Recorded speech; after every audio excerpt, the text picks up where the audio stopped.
Howdy folks, just eating some banana bread here, getting ready for today's game.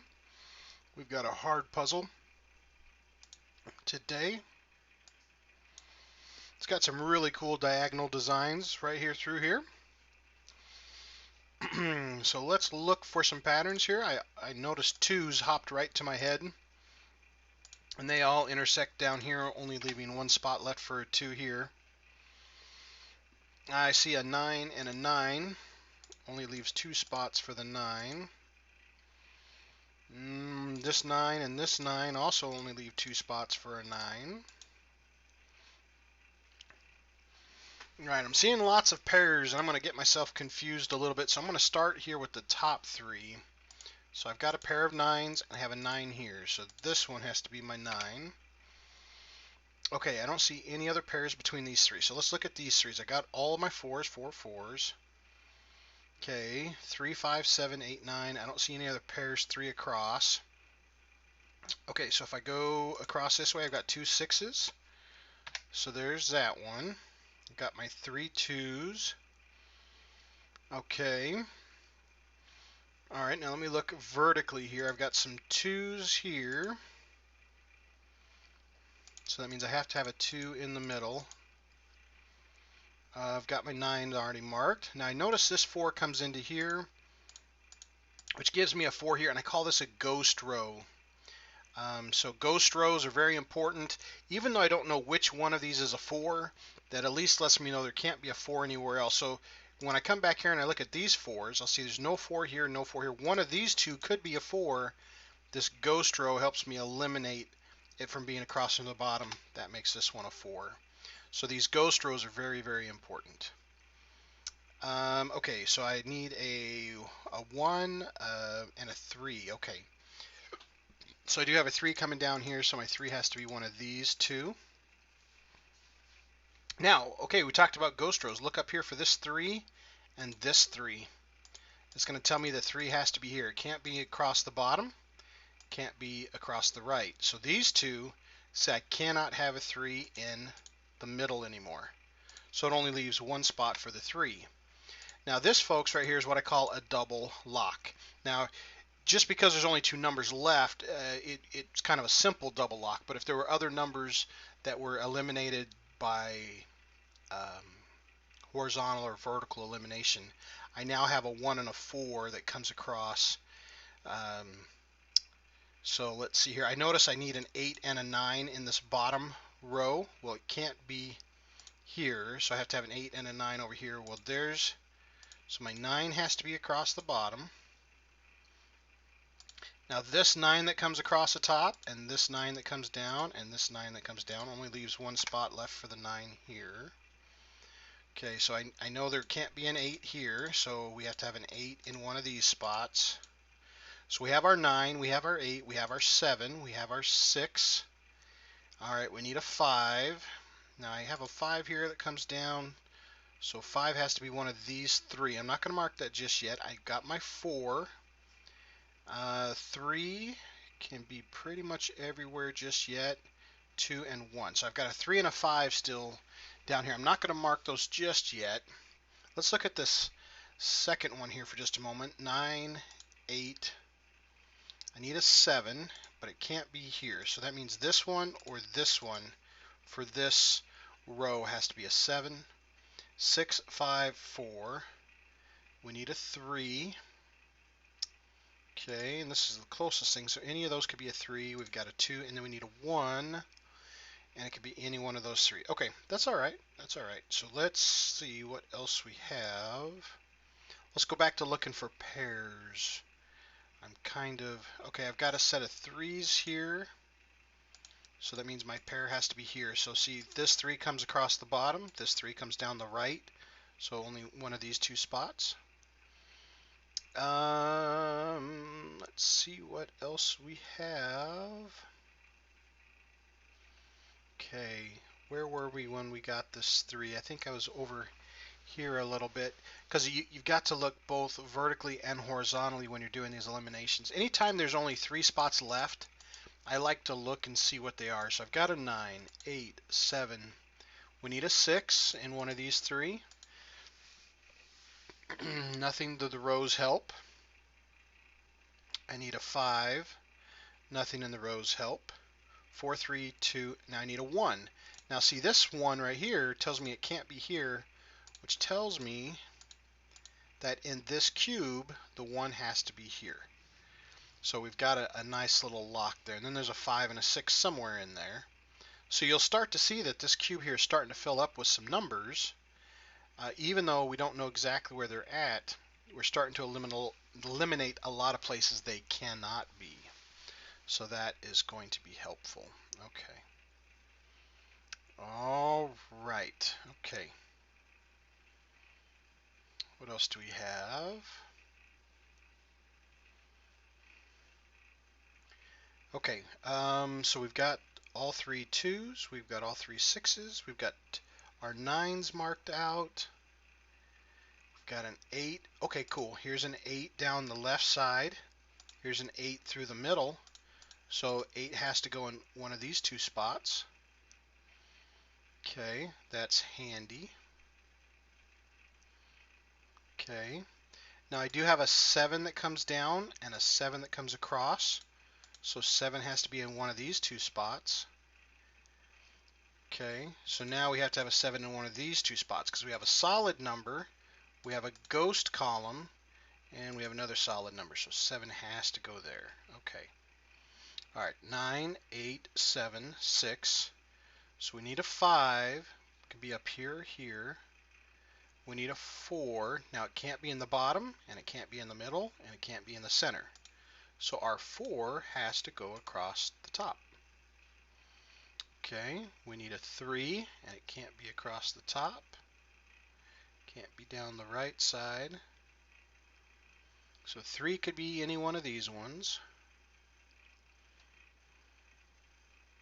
Got our 2. Okay.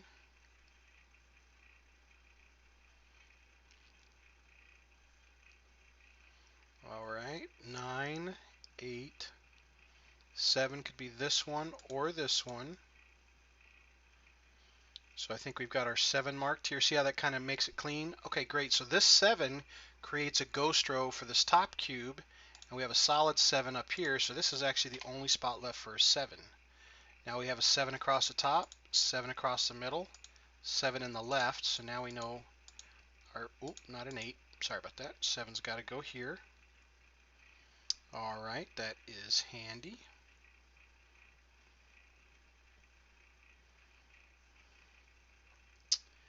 Okay, I do notice a 2 comes up this lane here.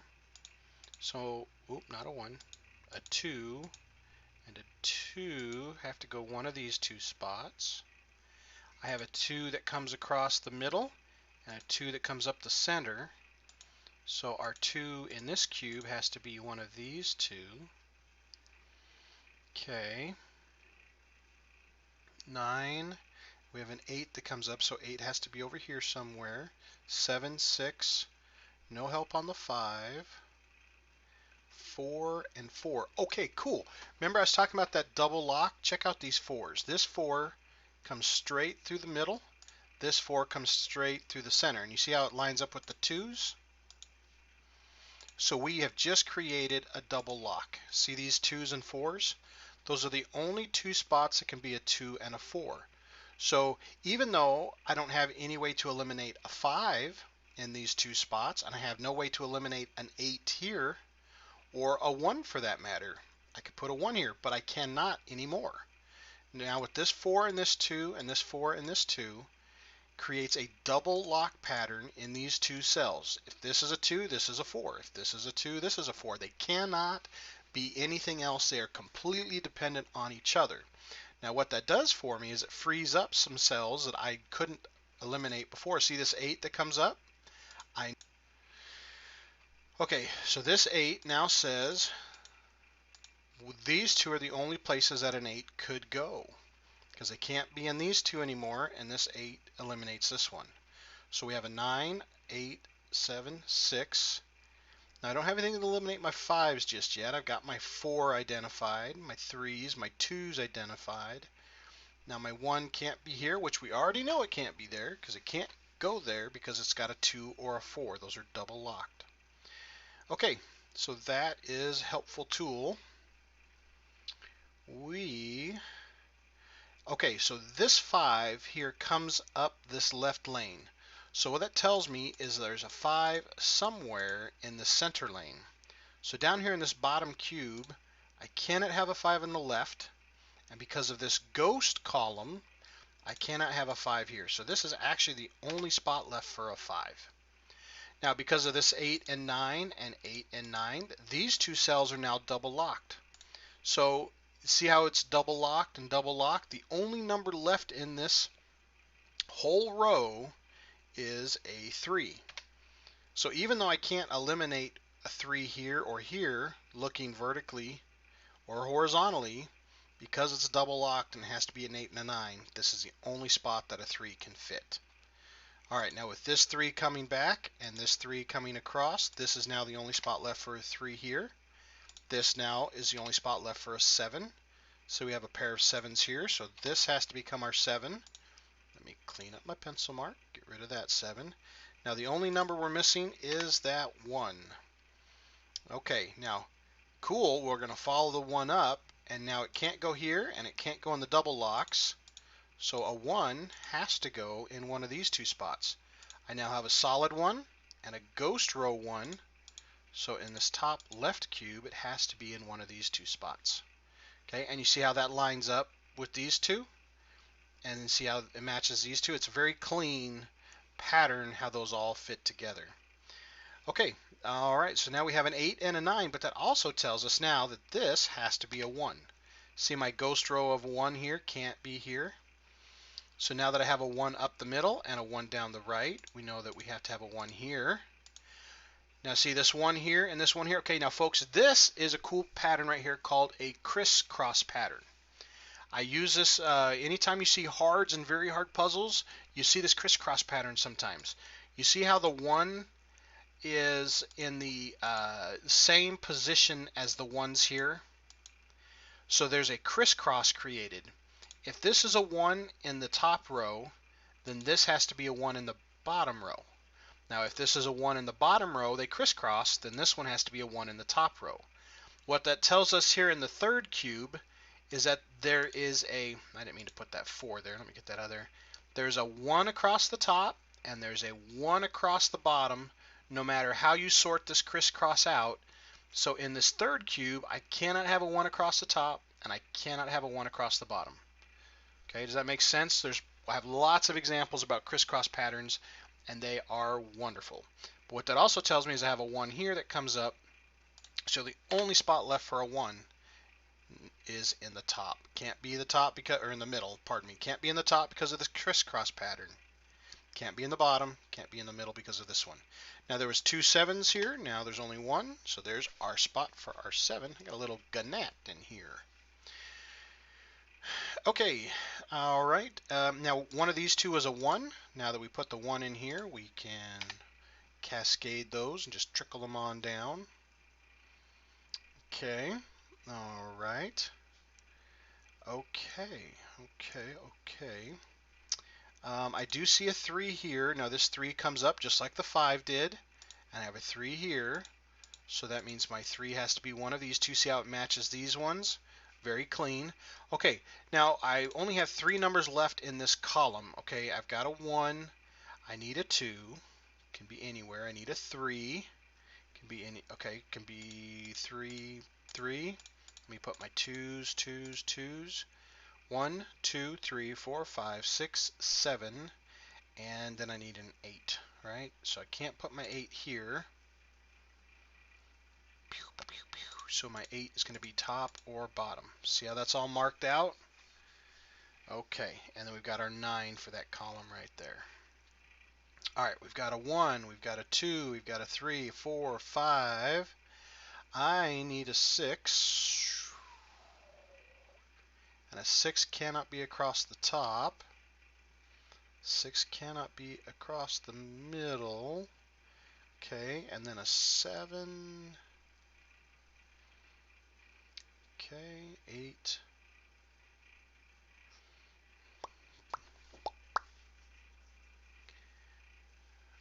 Okay. All right.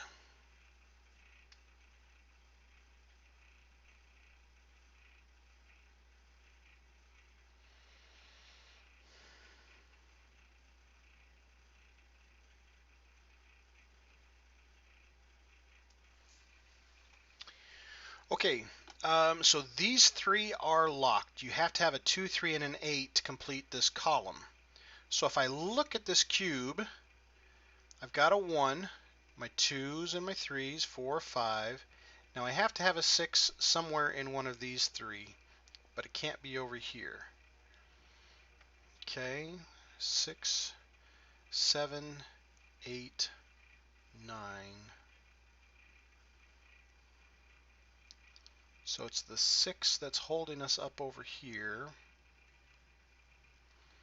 and that's okay. All right.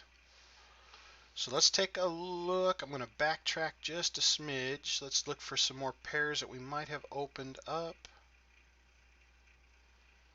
2's. Okay, 9's and 9's. 8's.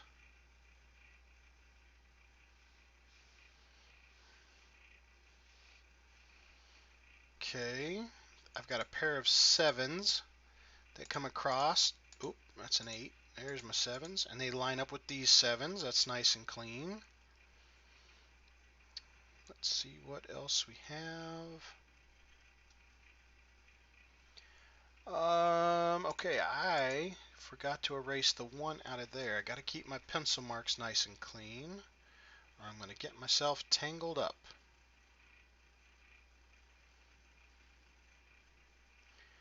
Okay. I'm looking at this column right here real quick. 1, I've got a 2 that could go here, can't go here. A 2 could go here. Oh, there we go. So as this 2 comes up, so my 2 has to be in one of these two. See how it matches nicely with this one? And what that does is it comes across and it says no 2 can go here, and no 2 can go here. So that cleans that up just a little bit, these extra 2's. Okay, so I've got a 1, I've got my 2's, I got my 3's, I got my 4. Okay, and then the other number we're missing down here is a 5. Let me throw those in real quick. 4, 5's, and 8's. Okay. Oh, look at this. See this 3? I didn't update my pencil. I'm getting myself tangled up. See? Got to be really careful with those pencil marks. Now one of these two has to be a 3. So if it's here, well, then there's our 3. Now this isn't a 3 anymore, so the only number left is a 2. And this number's an 8. See, I'm getting all frustrated and I'm seeing I'm missing a bunch of numbers I just didn't even see.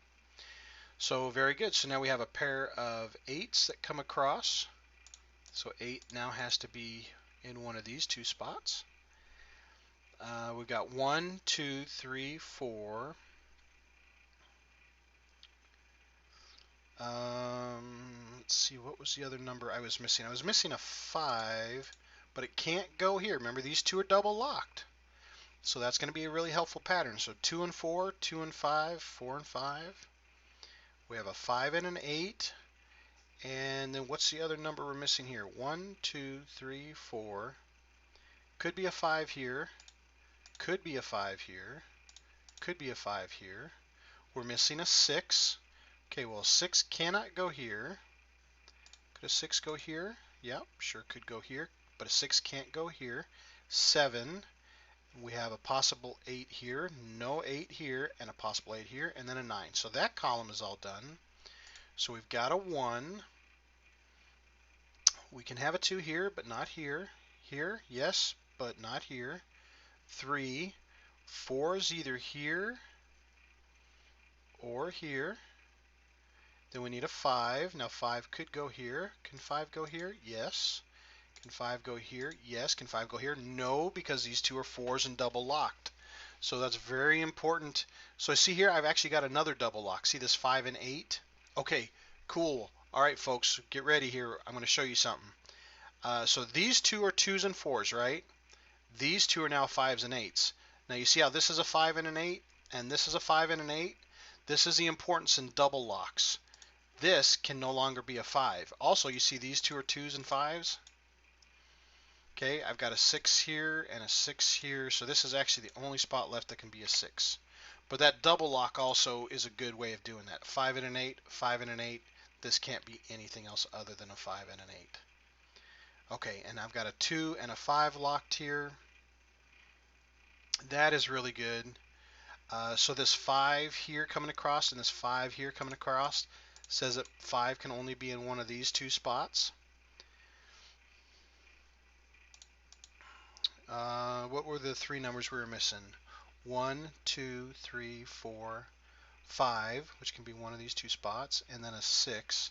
Now the 6, see right here, now that we have a 6, can't be here. So now this column is fully marked out. That's helpful. Okay, now see this 9 and 6? See how I have a 9 up here? Now I have a 6. So these two are now double locked. So this is the only one that can actually be a 1. Now if this is a 1, this one becomes a 1 because it was one of these two spots. Now if that's a 1, I got to erase this 1. It now becomes a 5. This is the only spot left for now, a 2 and a 6. Now that can't be a 2 anymore because we already had the 2 over there too. Okay, now I have in this row I'm missing a 6, a 9, and a 7. But look at this, I've got a 6 and a 9 right here. So 7 is the only thing that this one can actually be. And now I'm going to clean up that pencil mark. Put the 7 in there. So now I have a 9 and a 6 right there, double locked and double locked. And then what's the other number we're missing for this cube? Okay, is the 6. Okay, so the 6 comes up and the 9 comes up. So actually this is the only spot left for an 8. And see the 6 and 9 and 6 and 9 all line up and clean up. Okay, very good. All these double locks, all these cubes are all nice and clean. These cubes are nice and clean. These cubes are nice and clean. It's these two that we have left. And now that we have a bunch of numbers coming through them, we can clean them up quite a bit as well. So we've got a 1. See how I have a 2 that comes up? So my 2 has to be in the top or the bottom. But you remember that crisscross pattern that we did down here in the middle? Look at this. I have a 2 in the bottom and a 2 in the top. Look over here. 2 in the bottom and 2 in the top. So no matter how we cut this, one of these two is going to be a 2 in the bottom, and one of these two is going to be a 2 across the top. And we have a 2 through the middle. That crisscross pattern, I'm trying to use my finger, but this crisscross pattern right here tells us that we can't use either one of those for the 2. The other way to look at it is if you look, oh, we've already got a 2. What am I doing? Just kidding. See, it's got to be in the middle. It's already in the middle. Sorry, folks. Oh, I'm chasing a number that doesn't exist. 1, 2, 3. Okay, we need a 4. Now we have a 4 through the middle. So 4 has to be top or bottom. Let's go ahead and we're getting to the point now, just for the sake of memory, I'm going to throw those in there. Okay, we need a 5. Now 5 can't be in the right side, but it can be down the center. 5s. Okay, I need a 6 right there. I need a 7. Okay, I need an 8. Now I have an 8 in the left side. So now our 8 creates a crisscross pattern. See here in the left cube how 8 is in the top 2? They don't have to be spread out to do the crisscross. See these two? So now in the center cube, we can't use the top or the middle. And that also lines up with the 8s down here. But the 8 now has to be down here in one of these two. Okay, and then we have our 8 and then our 9. So you see how I only have one number here? If I do my counting crisscross, 1, 2, 3, 4, 5, 6, 7, and then an 8, and then a 9. So we use left, vertical, horizontal, and the cube. It eliminates any number but 8 to be in this spot. And then I'll take out my 8 there. So see how I have a 1 and 4, 1 and 4 in this spot and a 1 and 4 down here? See how that's nice and clean? 1 and 4, 1 and 4, very clean. Now this 8 is going to come on down here. Say this can't be an 8 anymore, so it's going to be a 5 and an 8, and then we're just going to let these trickle on through. So this is now our 5, so that makes this one our 3. And then I'll take out my 3. Okay, and now this is, what was the number that we're missing there? It looks like a 6, and we have a 6 across the top, 6 across the bottom. There we go. Now this is going to resolve these. We're just going to cascade them on down. Can't be a 6 anymore, can't be a 9 anymore. I noticed this 5 here. We got 2s and 5s, so it's, now that we got the 5 in there, there's our 2, there's our 5. Now that we have a 5, there's our 4. And now that we have a 4 and a 5, this one becomes our 8, which leaves us as our 5. We have a 4, this now becomes a 2. We have our 2, this now becomes a 4. Okay, now that we have this as our 2, this one becomes our 2. And now we're just pretty much following the paces. Okay, I've got a 9 here, so that makes this one our 8. This one becomes our 9. Now that this one is an 8 that comes up, this is the only one left for an 8. Okay, we've got a 3 that comes across, so our 3 has to come up high, and the only number left is now a 5. With that as a 5, there's our 4. With that as a 4, there's our 1, and our 4, and our 1. And the only number now that we're missing in this cube is a 5. There you have it, folks. We used double locks. We used crisscross pattern a couple times, and vertical, horizontal, and cube counting to eliminate some spots. A lot of projection in the games. I do hope you guys enjoyed it. And as always, I recommend printing you off a couple copies before we play. That way you can play along with. And I always do welcome suggestions, comments, and challenges. Thanks for watching, guys. We'll catch you next time. Bye.